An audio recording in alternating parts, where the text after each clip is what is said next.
Welcome to Tejas and JR YouTube channel. இன்றைக்கி நம்ம என்ன செய்ய போகிறோன்னா, சப்பாத்தி வச்சு நம்ம எப்படி கொத்து சப்பாத்தி செய்யலான்னு பார்க்கலாம். இப்போ நான் அடுப்பு பற்ற வச்சுக்கிறேன். ஒவ்வொரு சப்பாத்தியும் சுட்டு எடுத்துக்கலாம். இப்போ கல் காயுது, ஆயில் விட்டுக்கலாம்.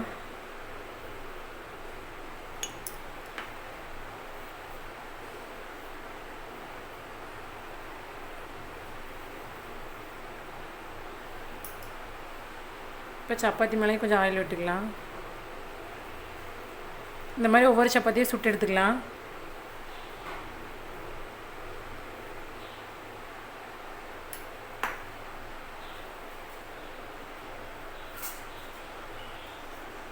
சப்பாத்தி கறி போகாத அளவுக்கு சுட்டுடுங்க.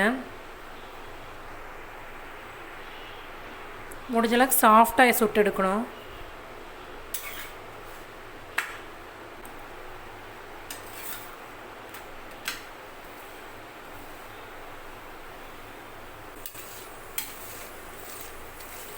இந்த மாதிரி சுட்டு எடுத்துக்கலாம்.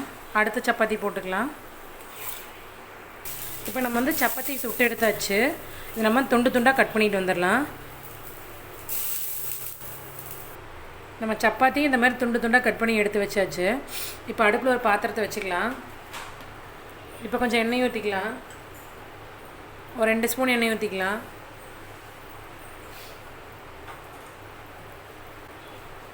இப்போ எண்ணெய் காஞ்சதும் ஒரு பட்டை, ஒரு அன்னாச்சி முக்கு, ஒரு கிராம்பு போட்டுக்கலாம்.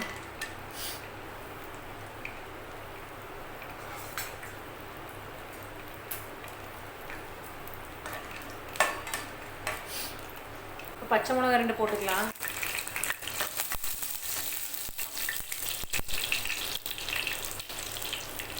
கருவேப்பிலை கொஞ்சம் போட்டுக்கலாம்.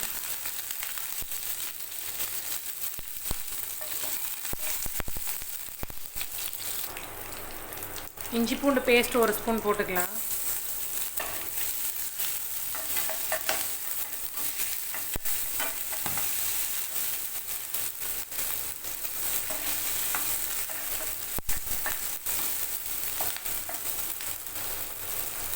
இஞ்சி பூண்டு பேஸ்ட் வதங்கினதும் வெங்காயம் போட்டுக்கலாம். வெங்காயம் 2 எடுத்துருக்கிறேன். பொடி பொடியாக கட் பண்ணி எடுத்துக்கணும்.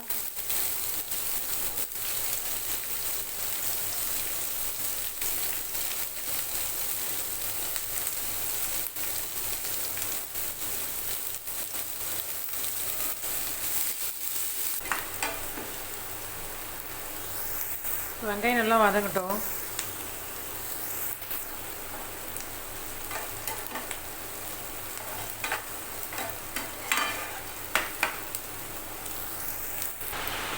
இப்போ தக்காளி போட வேண்டாம்.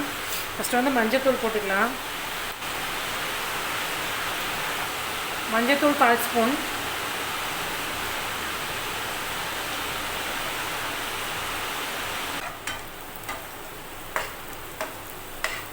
மஞ்சத்தூள் 1/4 ஸ்பூன் போட்டாச்சு. மிளகாத்தூள் 1/2 ஸ்பூன் போட்டுக்கலாம்.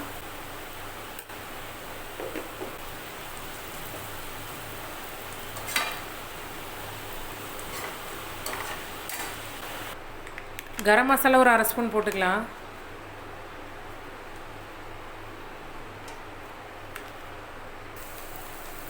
ஜீரகத்தூள் 1/2 ஸ்பூன் போட்டுக்கலாம்.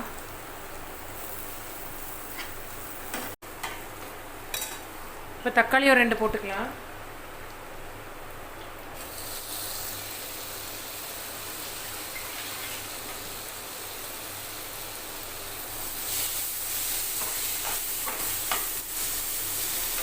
இப்போ தக்காளி வதங்கினதும் கொஞ்சம் தண்ணி ஊற்றிக்கலாம். தண்ணி ஊற்றி கொஞ்சம் மூடி வச்சாச்சு. கொஞ்சம் வேகட்டும்.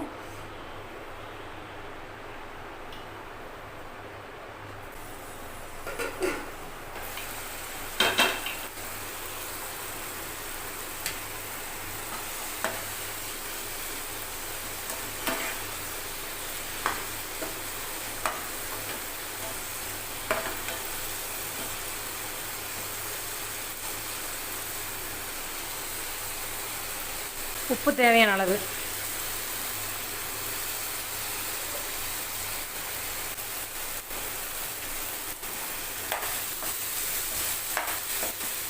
நான் முட்டை ஒரு 3 எடுத்திருக்கேன்.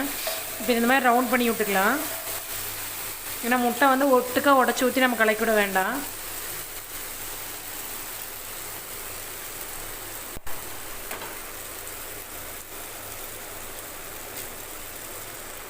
இந்த மஞ்சக்கரு இல்லைன்னா வேகாது.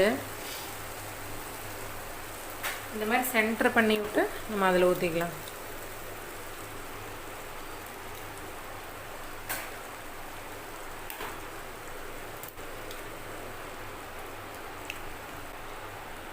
நம்ம இதில் கொஞ்சம் லைட்டாக உப்பு தூவிக்கலாம். மிளகுத்தூள் வேணால் போட்டுக்கலாம், ஆப்ஷனல் தான். நான் வந்து கொஞ்சமாக போடுறேன், ஒரு 1/4 ஸ்பூன் அந்த மாதிரி போடுறேன்.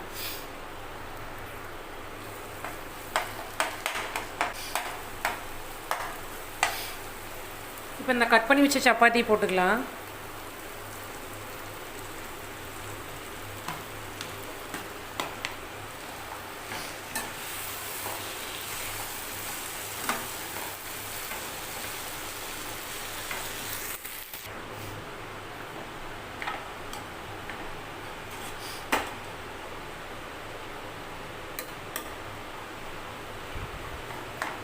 நம்ம ஃபைனலாக வந்து மல்லித்தலை லைட்டாக தூவி விட்டுட்டோம். நான் இப்போ அதை வீடியோவில் காமிக்கல, நான் ஃபஸ்ட்டே போட்டு கலக்கிட்டேன். நம்ம பரோட்டாவில் செய்கிறத விட இந்த மாதிரி சப்பாத்தியில் செய்கிறது ரொம்ப ரொம்ப பெஸ்ட்டு. இப்போ கொத்து சப்பாத்தி ரெடி ஆகிடுச்சு. இதை கொத்து சப்பாத்தின்னு சொல்லலாம், எக் சப்பாத்தின்னு சொல்லலாம். நீங்களும் இது போல் செஞ்சு பாருங்கள். அதோட நம்மளோட சேனலை சப்ஸ்கிரைப் பண்ணுங்கள், லைக் பண்ணுங்கள், ஷேர் பண்ணுங்கள், பெல் ஐக்கானை தட்டி விட்டுருங்க.